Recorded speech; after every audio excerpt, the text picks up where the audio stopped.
Pasali alikuwa kwenye hatua za mwisho kabisa za kula tunda lile la mzabibu, lakini ikawa ni pona yake kiduchu, kwa sababu Tatu aliweza kuharibu mipango. Sasa wengi wamechukia kitendo ambacho Tatu amekifanya, kwa sababu ilikuwa ni moja kati ya siku ambayo ilikuwa ni siku kubwa kabisa kwa kiduchu pamoja na Mr. Pasali, na huenda hii ingekuwa ni moja kati ya sababu ambayo ingemfanya kiduchu azidi kumganda zaidi Mr. Pasali, lakini haijawa bahati kwa upande wake, kwa sababu Tatu ameweza kuingilia swala hili hapa. Sasa subscribe kwenye channel hii hapa ya Nova Films, halafu twende tukaanze uchambuzi wa tamthilia hii hapa ya ndoa. Sasa kuna namna ndugu wapenzi watazamaji, mkimwangalia Pasali wa sasa hivi ni Pasali wa kitofauti kidogo ukilinganisha na yule Pasali ambaye alikuwa ni muoga, alikuwa akihofia kuingia kwenye mahusiano na kiduchu, akiamini kwamba kiduchu ni mtoto mdogo, lakini pia ni kama mdogo wake. Sasa kwa sasa Pasali wa sasa hivi ameonekana kuwa Pasali mwenye upwilu sana, yani kifupi ni kwamba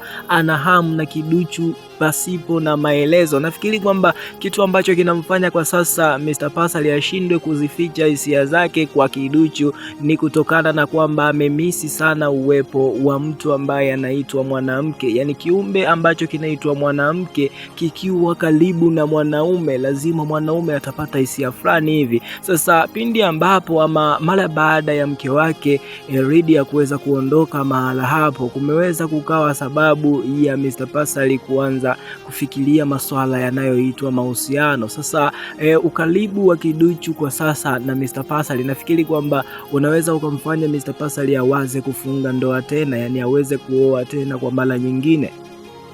Kitu kama hicho hapo, nafikiri ndugu mpenzi mtazamaji, kitakuwa kinaweza kwenda kutokea kwenye episodi ambayo inafuata. Sasa ni vema kama utaifuatilia zaidi kwa ukaribu tamthilia hii hapa ya ndoa, na mimi niko hapa kwa ajili ya kukupatia yale ambayo yanaweza yakatokea. Yani kiufupi ni kwamba tunatabiri hapa, na kila kitu ambacho tunakitabiri kinatokea kabisa kwenye episodi ambazo zinafuata mbele. Sasa nafikiri kwamba mwishoni mwa episodi hii hapa tuliweza kushuhudia kiduchu akichukua maamuzi ya mke kwa Mr. Pasali. Yani kifupi ni kwamba namna ambavyo amemshika mikono Mr. Pasali na kumwombea wakati ambao Mr. Pasali alikuwa akijiandaa kwa siku yake ya kwanza kabisa kurejea kazini, amemwombea na kumpigia maombi na kumbusu kwenye paji la uso. Hiki ni kitu ambacho hajawahi kukipata hata siku moja kutoka kwa mke wake Lydia. Nafikiri kwamba tukio hilo hapo ambalo kiduchu amemfanyia Mr. Pasali litakwenda kumshawishi moja kwa moja Mr. Pasali na kutambua kabisa kwamba